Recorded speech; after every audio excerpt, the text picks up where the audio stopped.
Hello दोस्तों, स्वागत है आप लोग का अपने यूट्यूब चैनल स्टडी पॉइंट 11 में। दोस्तों, हम लोग देख रहे हैं एसएससी जीडी एग्ज़ाम 2023 के लिए सेट प्रैक्टिस। और आज की इस वीडियो में बात करेंगे हम लोग जीके, जीएस और मोस्ट इम्पोर्टेंट करेंट अफेयर्स का सेट नंबर 10 का। इससे पहले दोस्तों हम लोग 9 सेट कर चुके हैं आपके जीके, जीएस और करेंट अफेयर्स का, और हिंदी का 10 सेट कर चुके हैं। ठीक है, और जिन छात्र को ये सारे वीडियो देखना है दोस्तों, तो प्लेलिस्ट बना हुआ है, आप लोग जरूर देखिए। एग्जाम से पहले आपको देख लेना है सारा वीडियो, इस बात को आप लोग ध्यान में रखेंगे दोस्तों, क्योंकि पेपर में तो आएंगे यहीं से प्रश्न, क्योंकि हर एक सेट में हम लोग लगभग 50-60 प्रश्न करते हैं डिस्कशन के साथ। तो आपको पक्का फ़ायदा होने वाला है दोस्तों एग्ज़ाम में। अगर आपको पीडीएफ लेना है तो वीडियो के डिस्क्रिप्शन में जाइए, वहाँ आपको पीडीएफ का लिंक मिलेगा, यानी टेलीग्राम का लिंक मिलेगा, वहाँ से आप पीडीएफ डाउनलोड आसानी से कर सकते हैं। ठीक, और चैनल को नहीं सब्सक्राइब किए तो बिल्कुल अभी चैनल को सब्सक्राइब कर ले और बेल आइकन को भी दबा लीजिए, क्योंकि जब तक एसएससी जीडी का एग्ज़ाम कंप्लीट नहीं हो जाता है, जब तक आपका रिजल्ट नहीं आ जाता है, तब तक हम आपके लिए एसएससी जीडी से संबंधित प्रश्न और आंसर शीट और आपके एनालिसिस भी कराने वाले हैं। तो चैनल को जल्दी से सब्सक्राइब कर लीजिए और बेल आइकन को ज़रूर हिट कर दीजिएगा दोस्तों, क्योंकि जब भी मैं वीडियो अपलोड करूँगा सीधे आपके मोबाइल में चला जाएगा नोटिफिकेशन। तो चलिए शुरुआत करते हैं आज के पहले सवाल से। आपके स्क्रीन पर पहला सवाल है, चंबल नदी पर स्थित जलाशय किस नाम से जाना जाता है। दोस्तों 5 सेकंड का समय देते हैं हर एक प्रश्न के उत्तर करने के लिए। या तो आप अपने कॉपी पर उत्तर करेंगे या फिर कमेंट बॉक्स में उत्तर करेंगे, लेकिन आपको उत्तर करना है ज़रूर। और वीडियो के अंत में अपना स्कोर भी शेयर करेंगे कि आपके कितने प्रश्न सही हुए हैं। तो चंबल नदी पर स्थित जलाशय को दोस्तों गांधी सागर के नाम से जाना जाता है। तो राइट आंसर ऑप्शन नंबर ए हो जाएगा। अच्छा, गांधी सागर बांध का स्थापना कब हुआ था? तो 1954 में हुआ था, ये भी आपको ध्यान में रखना है। थोड़ा सा चंबल नदी के बारे में बात करते हैं दोस्तों, क्योंकि इम्पोर्टेंट है आपके लिए चंबल नदी। तो चंबल नदी देखिए कहाँ से कहाँ होकर बहती है, तो राजस्थान और मध्य प्रदेश के बीचों बीच होकर यह गुजरती है, ये भी आपको ध्यान में रखना है। बात करें दोस्तों चंबल नदी की सहायक नदियाँ, जो कि यहाँ से प्रश्न पूछे जाते हैं, तो याद रखेंगे काली सिंध जो है दोस्तों, वो भी आपकी चंबल नदी की सहायक नदी है। बात करें पार्वती नदी, ये भी आपकी चंबल नदी की सहायक नदी है। और बनास नदी जो है, ये भी आपकी चंबल नदी की सहायक नदी है। आइए बात करते हैं अब अगले सवाल का। इनमें से कौन से जोड़े का मिलान सही है? देखिए, नवेली लौ, राउरकेला, अबरक, झरिया कोयला, हजारीबाग भूरा कोयला। देखिए, ये जो ऑप्शन नंबर सी दिख रहा है यह बिल्कुल सही है दोस्तों, क्योंकि झरिया जो है झारखंड में पड़ता है और यहाँ कोयला का खदान पाया जाता है, ये आपको ध्यान में रखना है। यहाँ किसका उत्पादन किया जाता है? कोयले का उत्पादन किया जाता है। तो आपके लिए ये 3 ऑप्शन इंपॉर्टेंट हो जाते हैं, ए, बी और डी। आइए इन तीनों ऑप्शन के बारे में अच्छे से जानते हैं। देखिए, नेवेली जो लिखा गया है लौह, यह तो गलत है। अच्छा, ये नेवेली है कहाँ, ये आपके लिए इम्पोर्टेंट है, तो ध्यान रखेंगे दोस्तों। यह तमिलनाडु के कुडालोर जिले में स्थित है नेवेली। और यहाँ क्या पाया जाता है दोस्तों? तो थर्मल पावर के उत्पादन के लिए नेवेली जो है प्रसिद्ध है, जो कि तमिलनाडु में स्थित है। ऑप्शन नंबर बी में आपको दिख रहा होगा राउरकेला, और उसके सामने अबरक है। तो यहाँ अबरक का उत्पादन नहीं किया जाता है राउरकेला में दोस्तों, इस बात को ध्यान रखेंगे। राउरकेला है कहाँ? तो ओडिशा में स्थित है। और राउरकेला में दोस्तों लोहा इस्पात का कारखाना के लिए प्रसिद्ध है। लौह के लिए प्रसिद्ध है कौन? राउरकेला। अब देखते हैं ऑप्शन नंबर डी के लिए, हजारीबाग भूरा कोयला। यहाँ भूरा कोयला का उत्पादन नहीं होता है दोस्तों, हजारीबाग जो है भूरा कोयला से संबंधित नहीं है। तो है किससे संबंधित, ये आपके लिए इंपॉर्टेंट है, तो ध्यान रखेंगे दोस्तों। कोयला और अबरक उत्पादन के लिए हजारीबाग जो है प्रसिद्ध है। और ये हजारीबाग भी कहाँ है? तो झारखंड में भी है, और झरिया भी झारखंड में स्थित है। आइए बात करते हैं अब अगले सवाल का। इंसुलिन हार्मोन का उत्पादन कहाँ होता है? मोस्ट इम्पोर्टेंट सवाल है दोस्तों। आइए ऑप्शन देखते हैं। पाचन ग्रंथि की अल्फा कोशिकाओं में, ये तो नहीं होगा। पैनक्रियाज ग्रंथि की बीटा कोशिकाओं में, ये आपका राइट आंसर हो जाएगा ऑप्शन नंबर बी। तो इंसुलिन हार्मोन का उत्पादन कहाँ होता है? तो पैनक्रियाज ग्रंथि की बीटा कोशिका में इंसुलिन हार्मोन का निर्माण होता है। आइए बात करते हैं दोस्तों थोड़ा सा इम्पोर्टेंट फैक्ट यहाँ से। इंसुलिन की खोज सबसे पहले किसने किया था, यही आपके लिए इम्पोर्टेंट हो जाता है। तो याद रखेंगे दोस्तों, बैंटिंग ने किया था इंसुलिन की खोज कब किए थे? 1921 में किया गया था। इंसुलिन का बेंटिंग के द्वारा खोजी, आपको ध्यान रखना है। अच्छा, इंसुलिन की कमी से कौन सी बीमारी होती है? तो याद रखेंगे डायबिटीज, जिसको चीनी रोग भी कहा जाता है, शुगर बोला जाता है। अगर इंसुलिन की अधिकता हो जाती है तो हाइपोग्लाइसेमिया नामक बीमारी पकड़ लेती है, ये भी आपको ध्यान रखना है। आइए बात करते हैं अब अगले सवाल को। ग्रीन हाउस प्रभाव किस गैस के कारण होता है? मोस्ट इंपॉर्टेंट सवाल है दोस्तों, लेकिन यह सवाल जो है आसान है। तो इसका सही उत्तर होगा दोस्तों option number C, carbon dioxide, CO2। Green house प्रभाव CO2 गैस के कारण होता है, ये आपको ध्यान में रखना है। अच्छा, ये जो ग्रीन हाउस गैस है दोस्तों, इसको ग्लोबल वार्मिंग से आप संबंधित रख सकते हैं। जैसे आप वायुमंडल के तापमान में वृद्धि करेंगे तो ग्लोबल वार्मिंग की घटना घटती है। ठीक है, ग्लोबल वार्मिंग किसे कहते हैं दोस्तों? तो इसको याद रखेंगे कि वायुमंडल के तापमान में वृद्धि को ही ग्लोबल वार्मिंग कहते हैं। अच्छा, ओजोन परत को नष्ट करने वाली कौन सी गैस है? आप कमेंट बॉक्स में छाप दीजिए कि ओजोन परत को नष्ट करने वाली कौन सी गैस है, आपको कमेंट बॉक्स में बताना है।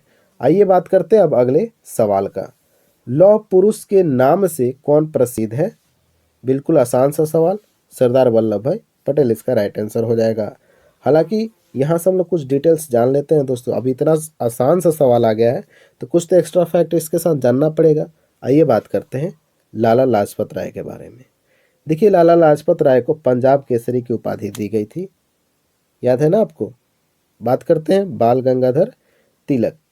बाल गंगाधर तिलक दोस्तों जो थे, उनको ब्रिटिश औपनिवेशिक प्राधिकारी भारतीय अशांति के पिता इसको बोला गया था।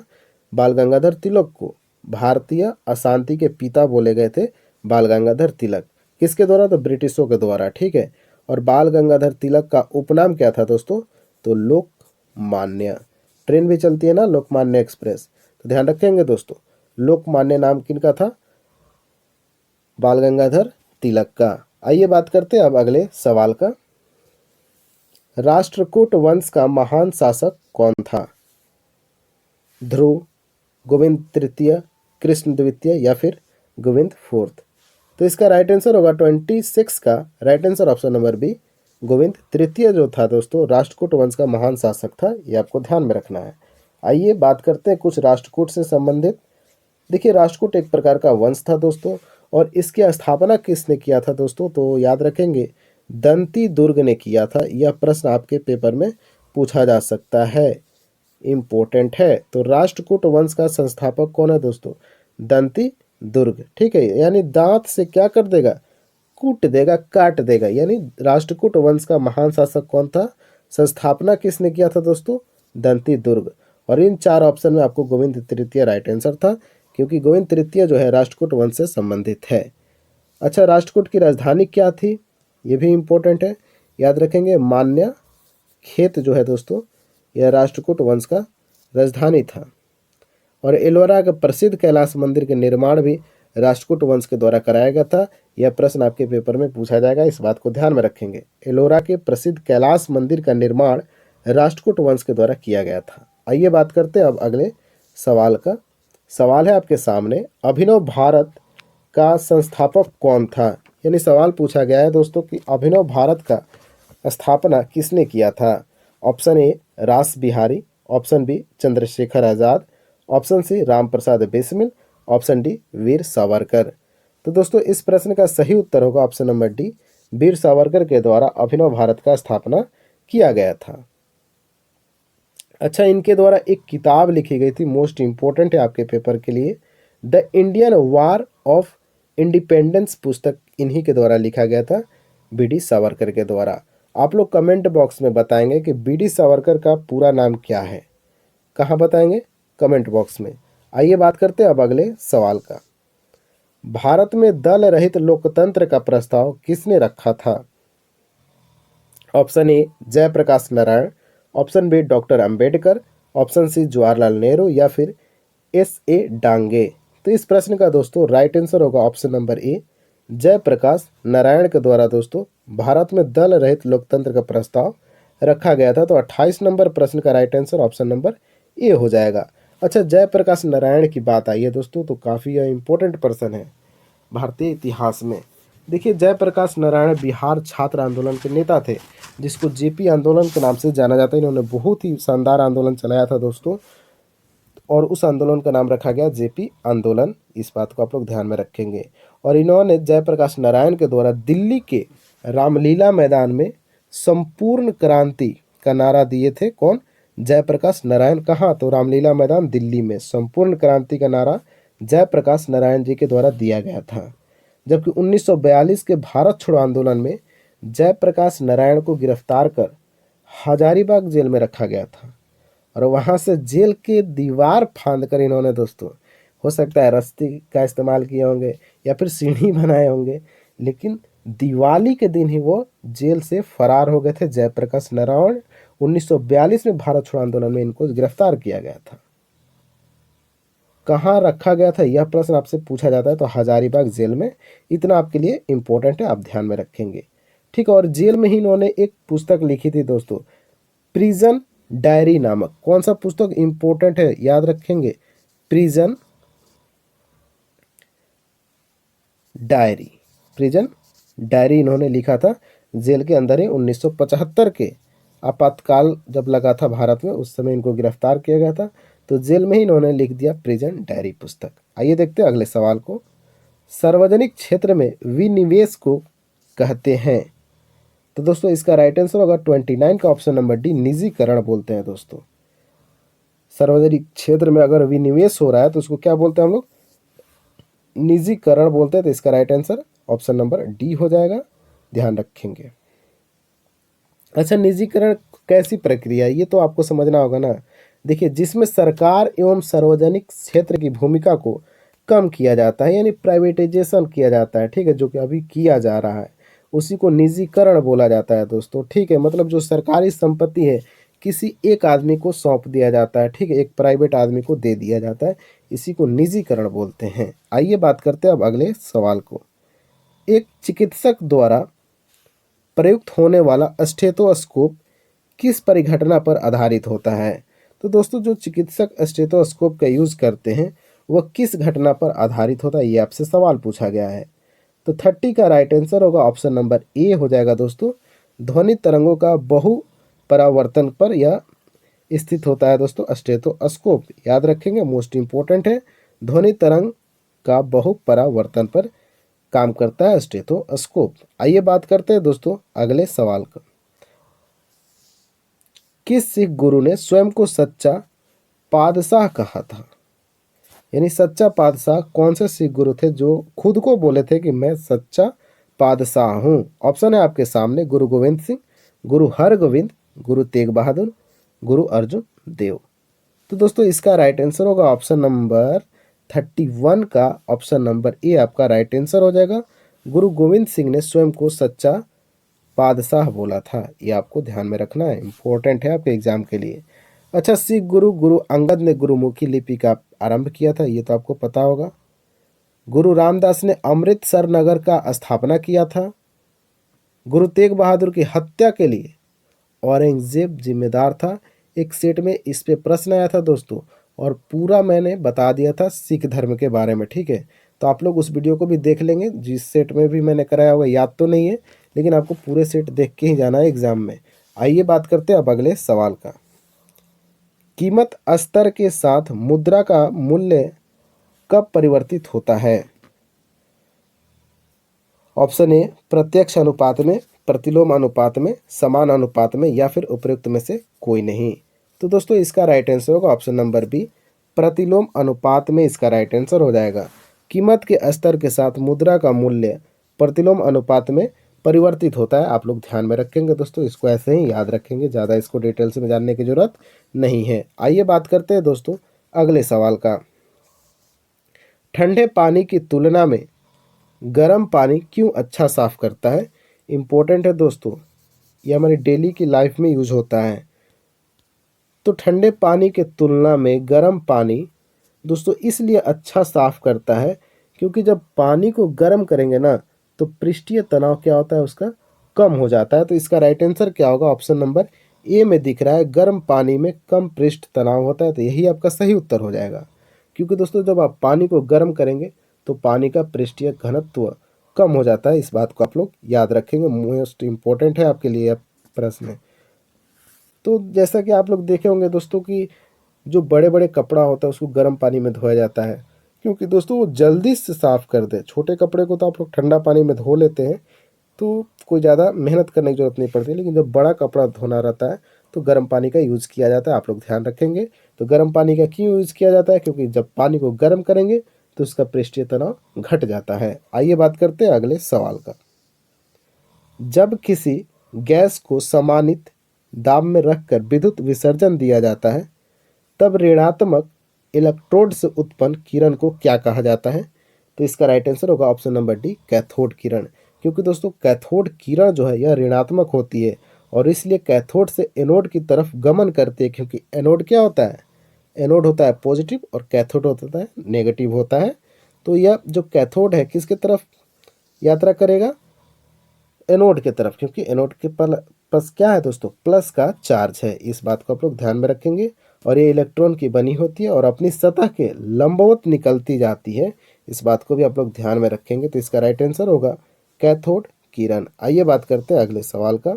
अब ये रहा आपका करंट अफेयर्स का सवाल। तो जुलाई 2022 में प्रणय वर्मा को किस देश में भारत का राजदूत नियुक्त किया गया है? तो दोस्तों प्रणय वर्मा को जुलाई 2022 में राजदूत नियुक्त किया गया, कहाँ का? तो बांग्लादेश का। ऑप्शन नंबर सी हो जाएगा 35 का राइट आंसर। आइए बात करते हैं अब अगले सवाल का। किस कंपनी ने स्टार्टअप स्कूल इंडिया SSI पहल लॉन्च की है? तो दोस्तों इस प्रश्न का राइट आंसर होगा option number D, Google. Google के द्वारा दोस्तों स्टार्टअप स्कूल इंडिया SSI पहल लॉन्च किया गया है। आइए बात करते हैं अगले सवाल का। भारत में सबसे अधिक आर्द्रभूमि रामसर साइट किस राज्य में स्थित है? तो इसका राइट आंसर ऑप्शन नंबर ए, तमिलनाडु में दोस्तों भारत में सबसे अधिक आर्द्रभूमि रामसर साइट स्थित है। कहाँ? तो तमिलनाडु राज्य में। आइए बात करते हैं अगले सवाल का। ओलंपिक 2024 का आयोजन कहाँ किए जाने की घोषणा की गई है? यानी 2024 का ओलंपिक आयोजन कहाँ किया जाएगा, ये है आपसे सवाल। तो इस प्रश्न का दोस्तों राइट आंसर होगा ऑप्शन नंबर बी, फ्रांस में आयोजन किया जाएगा 2024 ओलंपिक का। आइए बात करते हैं, अब देखते हैं 39 प्रश्न का। भारतीय संविधान की प्रस्तावना में धर्मनिरपेक्ष शब्द किस संशोधन द्वारा जोड़ा गया है? ये आप बताइएगा कमेंट बॉक्स में, क्योंकि आपसे यह सवाल मैंने पिछले सेट में यानी सेट नंबर 9 में पूरे डिटेल्स में करा रखा है। जिन छात्र ने इस सेट को देखे 9 नंबर सेट को, बिल्कुल आसानी से इस प्रश्न का उत्तर दे देंगे, ठीक है। और वर्ष भी बताना है किस साल हुआ था। आइए बात करते हैं अब अगले सवाल का, और ये रहा आपका अंतिम सवाल। भारत की आकस्मिक निधि से आप क्या समझते हैं? या ऐसा करके आपसे सवाल पूछा गया है। आप लोग ऑप्शन को पढ़िए तब जाकर उत्तर करेंगे, ठीक है। 5 सेकंड के अंदर आप लोग ऑप्शन पढ़ेंगे। जिन्होंने अभी तक चैनल को सब्सक्राइब नहीं किया है, बिल्कुल आपको चैनल को सब्सक्राइब कर लेना और बेल आइकन को दबा लेना है, क्योंकि जब भी मैं वीडियो अपलोड करूंगा आपको नोटिफिकेशन सबसे पहले मिल जाएगी दोस्तों। और पीडीएफ के लिए वही टेलीग्राम से जुड़िए और पीडीएफ लीजिए, क्योंकि मैं डेली का पीडीएफ वहाँ अपलोड कर देता हूँ दोस्तों, और कुछ इंपॉर्टेंट पीडीएफ भी वहाँ अपलोड करते रहता हूँ। तो भारत का आकस्मिक निधि दोस्तों जो है, यह आकस्मिक व्यय को पूरा करने के लिए राष्ट्रपति की अनुमति से खर्च की जाने वाली धनराशि होती है। कौन? आकस्मिक निधि। राष्ट्रपति की अनुमति से जो खर्च की जाती है राशि, उसको क्या बोलते हैं? आकस्मिक निधि बोलते हैं। इस बात को ध्यान में रखेंगे। तो इस प्रश्न का राइट आंसर होगा ऑप्शन नंबर डी हो जाएगा। यहाँ से एक संचित निधि याद रखेंगे दोस्तों, जैसे आकस्मिक निधि हो गया। अच्छा, आकस्मिक निधि जो है किस अनुच्छेद में है? तो 267 अनुच्छेद में है। वैसे ही आपको दिखेगा एक संचित निधि, इसका उल्लेख दोस्तों 266 अनुच्छेद में। इसको भी आप लोग नोट रखेंगे, ठीक है। तो ये रहा आज का हमारा अंतिम प्रश्न। तो आपको यह वीडियो कैसा लगा, आपका स्कोर कितना रहा, आपने कितना प्रश्न सही किया, कमेंट बॉक्स में बता दीजिएगा, ठीक है। तो मिलते हैं अब नेक्स्ट वीडियो के साथ। तब तक के लिए जय हिंद, जय भारत।